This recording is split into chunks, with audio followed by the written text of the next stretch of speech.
মারাত্মক জিনিস এটা মারাত্মক জিনিস এটা মার ও সমুদ্রের কূল ঘেঁষে হাঁটতেছি। আসলে সমুদ্রের কূলে যে ঠান্ডা বাতাস বা আবহাওয়া সেটা আমার কাছে সবসময় অনেক ভালো লাগে। আর এই সব আমরা এখন প্রবেশ করতেছি দুবার পশ্চিম পাশে যে কার্নিশ আছে, সমুদ্র কার্নিশ, সেই কার্নিশে।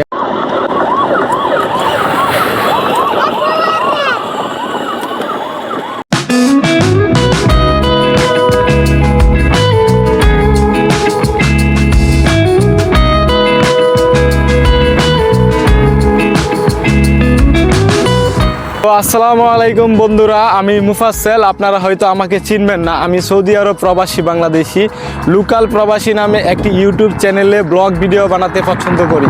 আর আপনারা হয়তো জানেন আমি এই ঐতিহাসিক দুবা শহর নিয়ে একটি ভিডিও সিরিজ শুরু করছি 3 পর্বের। সেই 3 পর্বের আজকে 3 নাম্বার ভিডিওটা, আজকে শেষ ভিডিওতে আমি আপনাদেরকে দেখাবো দুবা শহরের যে পশ্চিম দিকে সমুদ্র উপকূল বা পার্ক আছে সেই পার্কের ভিউ, এবং জানাবো সেই পার্কের প্রবাসীদের নিয়ে ছোট ছোট কিছু গল্প আপনাদের সাথে তুলে ধরবো। আশা করি আপনাদের ভালো লাগবে।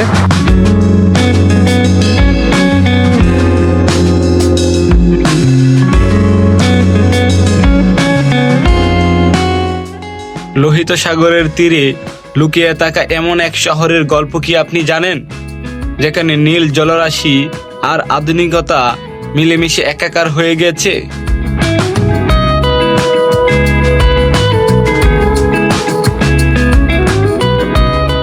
হ্যাঁ বন্ধুরা, আমি বলছি সৌদি আরবের তাবুক প্রদেশের এক অপরূপ মুক্ত দুবা কার্নিশ পার্কের কথা। আজ আমি আপনাদের নিয়ে যাব সেই জাদুঘরি জায়গায়।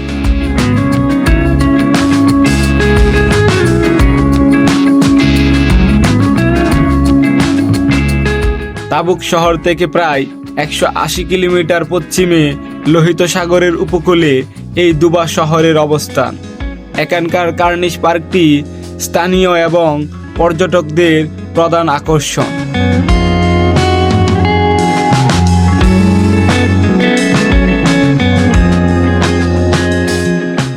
আজকের এই ভিডিওতে আমরা দেখব দুবা কার্নিশ পার্কে প্রবাসীদের জীবন, শিশুদের আনন্দ, দারুণ কিছু আধুনিক আর্কিটেকচারের লেফ্রিকা, আর শেষে থাকবে লোহিত সাগরের বুকে এক অসাধারণ সূর্যাস্ত। চলুন শুরু করা যাক। আর আমি এখন ভিডিওটা যেই জায়গা থেকে শুরু করছি সেটা হচ্ছে আপনার যে কিং আব্দুল আজিজ দুর্গ, সেই দুর্গের পাশ থেকে। তো এখান থেকে পশ্চিম পাশের যে পার্ক ভিউটা আছে সেটা 1 মিনিটের রাস্তা দূরে। তো এই জন্য আমি মেন রোড দিয়ে না গিয়ে সমুদ্রের কূল ঘেঁষে হাঁটতেছি। আসলে সমুদ্রের কূলে যে ঠান্ডা বাতাস বা আবহাওয়া সেটা আমার কাছে সবসময় অনেক ভালো লাগে। আর এইসব ভিউ দেখলেই আমার মনটা ভাই জুড়ায়া যায়, কারণ সবসময় আমি এইসব ভিউ দেখতেই পছন্দ করি। তো চলুন আপনাদেরকে পার্কে নিয়ে যাই এবং উপকূলটা একটু দেখাই।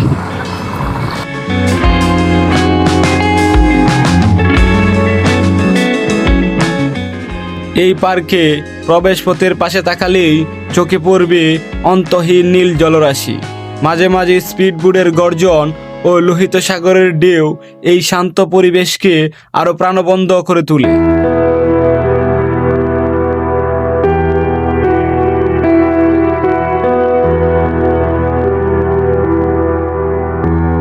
বিকেল নামতেই এই কার্নিশের পাথুরে পাড়গুলো এক অন্য রূপ নেয়।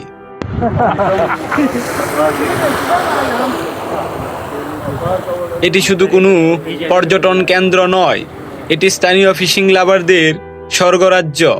সুতো আর বড়শি হাতে ঘন্টার পর ঘন্টা তারা এখানে কাটিয়ে দেয়। সাগরের উত্তাল ঢেউয়ের মাঝে মাছ শিকারের এই ঐতিহ্য দুবা কার্নিশকে অন্য যে কোনো পার্ক থেকে আলাদা করেছে। মারাত্মক জিনিস এটা মার ও ওই মিয়া সাম হেডা এ বেলেট বেলেট ওরে সাংগারে ওয়াসলা মুদির হে ওয়াসরা শরীফ। এইমাত্র দেখলাম যে যারা গোসল করতে সমুদ্রে নামছিল তাদের চোখে একটি মাছ আর কি লাগছিল, আর সেই মাছটা তারা একজন হাতে ধরছে। তো মাছের লেজের যে কাঁটা, সেই কাঁটা দিয়ে তার হাত কেটে গেছে। তো আসলে আমরা সবাই কিন্তু ক্যাম্পে থাকি, ম্যাক্সিমাম যারা এখানে কাজ করি, তো তারা মাছটা নিতে চাইতেছিল না, এক সৌদিকে বলছিল নেওয়ার জন্য, সেও নেয় নাই। তো এই ইস্তের সমস্যা, সমুদ্রেতে মাছ ধরলে আপনার, তো আমরা ক্যাম্পে রান্না বান্না করে খেতে পারি না, তাই এটা আবার আরেকজনকে দিয়ে দেওয়া হয়েছে যে রান্না করবে। আমরা এখন প্রবেশ করতেছি দুবার পশ্চিম পাশে যে কার্নিশ আছে, সমুদ্র কার্নিশ, সেই কার্নিশে। আর এখানে তেমন বড় কোনো গেট নাই, যে বাগান বিলাস যে ফুল আছে সেই ফুলের গাছ দিয়ে আর কি গেট তৈরি করা আছে। তো এখান থেকে আপনারা যে ভিউটা দেখবেন ব্লগের মধ্যে, সেটা পুরাটাই দুবার পশ্চিম পাশে যে কার্নিশ আছে সেই কার্নিশের ভিউ।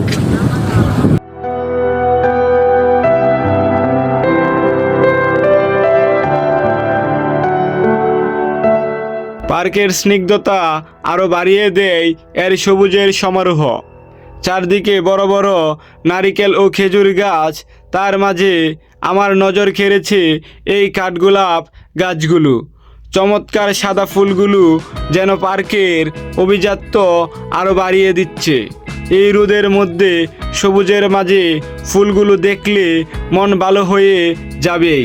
প্রকৃতির এই শান্ত পরিবেশ শহরের ক্লান্তি ভুলিয়ে দিতে যথেষ্ট।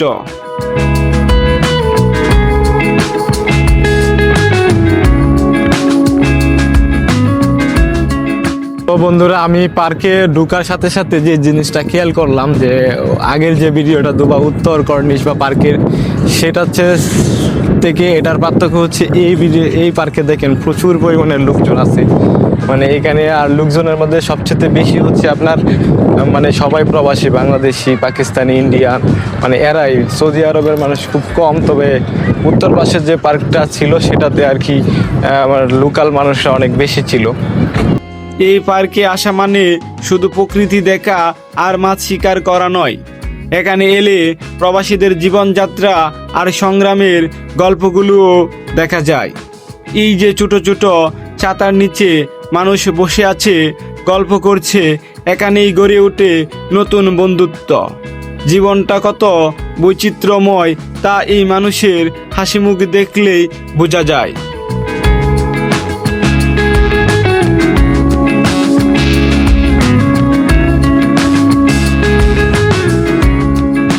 এই পার্কটি শুধু বড়দের জন্য নয়, ফ্যামিলির ছোট সদস্যদের জন্য রয়েছে ভরপুর বিনোদন। কিডস জোনে থাকা বাচ্চাদের বাইক রাইড আর ইলেকট্রিক কারগুলোর কারণে পুরো পার্ক সবসময় মুখরিত থাকে।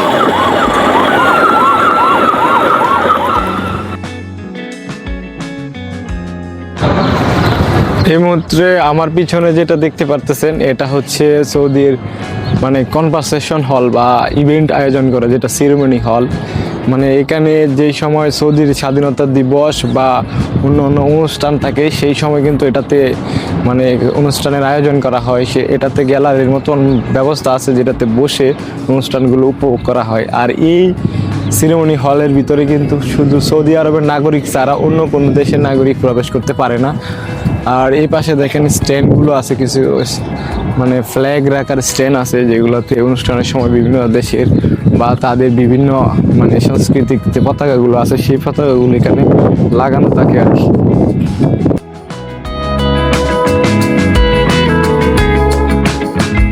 এই পার্কের অন্যতম আকর্ষণ হলো এই প্রশাসনিক ভবনটি। পুরো বিল্ডিংটি বিশাল বিশাল সব কাজ দিয়ে তৈরি, যা একে এক আধুনিক ও প্রফেশনাল লুক দিয়েছে। আপনি যখন এর সামনে দাঁড়াবেন তখন দেখবেন এটি কতটা রাজকীয় আর দৃষ্টিনন্দন। এই অডিটোরিয়ামের আর্কিটেকচার সত্যি প্রশংসার দাবিদার, এবং এটি পার্কের মধ্যে একটি দারুণ দর্শনীয় স্থান।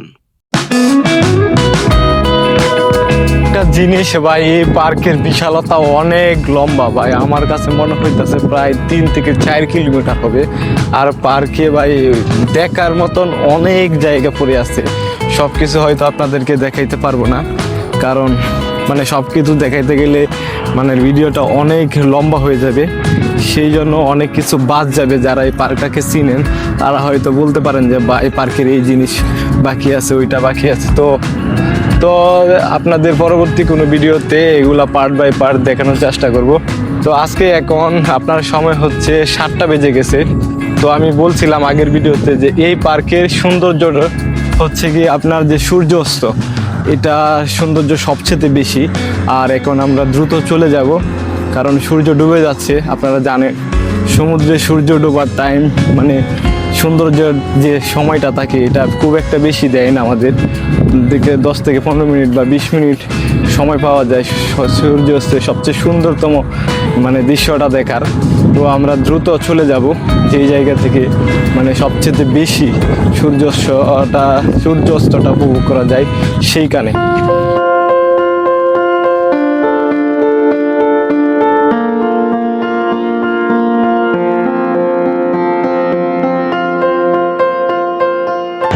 বন্ধুরা অনেক তাড়াহুড়া করে আসছি, তারপরে সূর্য ডুবে যাচ্ছে। আসল ভিউ পয়েন্টে আমি মনে হয় যেতে পারবো না, তাই আপনাদেরকে এখান থেকে ভিউটা যতটুকু সম্ভব দেখাই।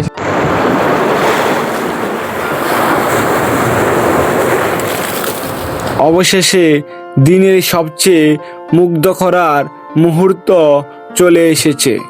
লোহিত সাগরের বুকে সূর্যাস্ত, আকাশটা ধীরে ধীরে সোনালি থেকে টকবগে লাল রং ধারণ করছে। এই দৃশ্যটা এতটাই শান্ত আর মনোরম যা আপনাকে মন্ত্রমুগ্ধ করে দেবে।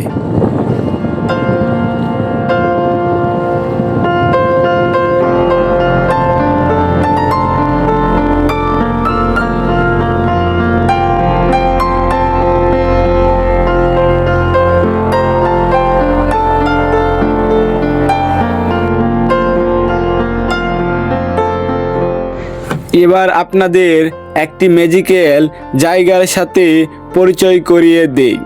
এই পার্কের একটি অংশে তৈরি করা হয়েছে পুরো পৃথিবীর কিছু বিখ্যাত ল্যান্ডমার্কগুলোর মিনি রেপ্লিকা।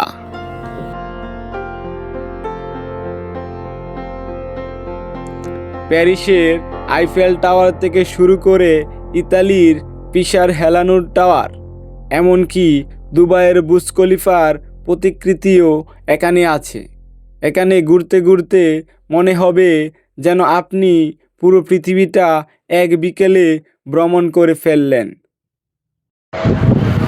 তো বন্ধুরা এই ছিল আজকের ভিডিও। আশা করি আপনাদের ভালো লেগেছে। যতটুকু দেখানো সম্ভব হয় ততটুকু দেখিয়েছি। তো ভিডিওটা যদি আপনাদের কাছে ভালো লাগে তাহলে লাইক, কমেন্ট অ্যান্ড শেয়ার করবেন। আর আশা করি আমাদের চ্যানেল লোকাল প্রবাসীর সাথে থাকবেন। সেই পর্যন্ত আপনারা ভালো থাকেন, সুস্থ থাকেন এই দোয়া করে আজকের ভিডিওটা এখানেই শেষ করছি। টাটা।